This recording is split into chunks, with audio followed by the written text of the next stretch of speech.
I've been in journalism now 40 years, over 40. I started in 1969 when I graduated out of college.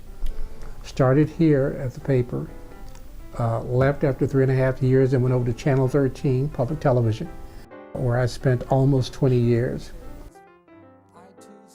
Came back here as a columnist, and it has really changed. You got to understand that when I came in, we still had manual typewriters in the newsroom.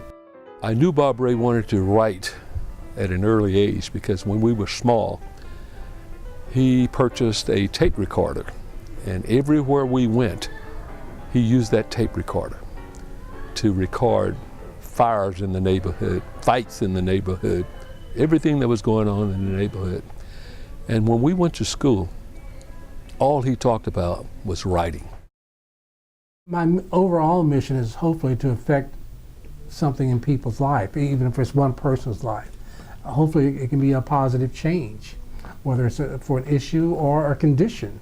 I also like to write about the human experience. I like to identify people who you wouldn't know otherwise, but who may be great people in many ways, and who are doing things that would not get publicity had I not come along, or somebody desperately in need who, because I came along, got a little help for. So, and I don't write, that was the thing when I came back. They say, you know, what kind of column do you want to write? I said, I just like to, you know, be an observer of my community, of my country, and write about what I feel. And they said, you can write about anything you want to write about. Despite the dire situation that our industry is in many cases, we have an important role to help continue to educate young minorities in the field, get them into college, and then get them through the door of these institutions. Because, I mean, we can see the demographics in the country right now. Our people still need the knowledge. People still need the advocacy. They still need people to fight for them. And sadly, if they're not Black or Latinos inside these organizations, I'm afraid there won't be anybody there to fight for that larger community. A man had been arrested for a murder that he did not commit. And he had approached Bob Ray because Bob Ray already had a reputation for being someone who would really dig to find the truth. And because of Bob Ray's extraordinary research and work, he was able to prove that the man was innocent and to keep him from going to prison. And it's just one example of the kinds of stories that Bob Ray does. And when you think about it, that was a time when there weren't the kind of tools that we have today. Computer-assisted reporting, all this DNA testing. He did it just because he is such a terrific reporter. You know, with the help of some very, very strong people down here who started what was then DFW-ABC, I mean, we were real. I mean, we were ready to fight for people that we thought were being done wrong. And sadly, we had some Black people here in those days who didn't want to be members of the NABJ until they got in trouble at the places where they worked. And we have to deal with that. But all of those organizations had a place. I mean, whether it was for professional training in some cases, promoting the agenda, helping get more Black kids into schools, because that's how we felt we could fill the ranks.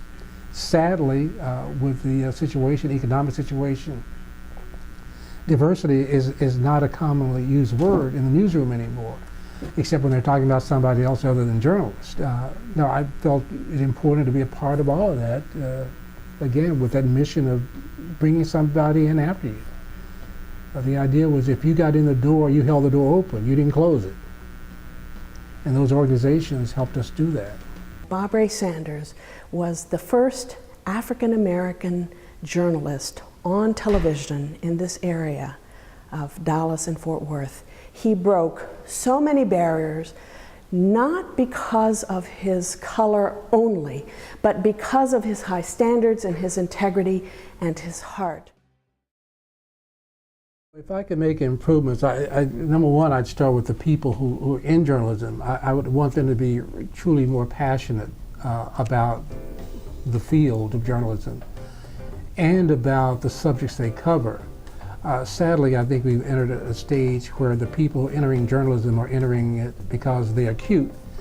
And and I think cute people are great. I mean, I like cute people, but if your major contribution to broadcast journalism is because you're cute, we don't need you. I've said that before. We need somebody who truly cares about the community, who cares enough about the country and the people in it, that they will go out and cover those issues that are important and be passionate about it. So I'd start there.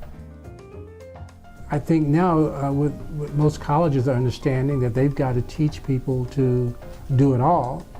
And newspapers now are looking for people who can come and operate a camera and audio equipment and post things almost immediately on the internet. That's the other thing that I see is that because of the speed at which we're reporting things, we're reporting rumor as opposed to fact more often than not. And we don't come back and say, oh, that was just a rumor, and now we have the real facts for you, which in the old days we would have waited until we had that. Well, this new speed in journalism doesn't allow for patience in getting the facts before you go on the air. People are getting their information from so many different places. And so we're not competing with just the Dallas Morning News anymore. We're competing with everybody who has a cell phone. Everybody who can get your attention in any way they can get it. And we have to be there to provide information if we can.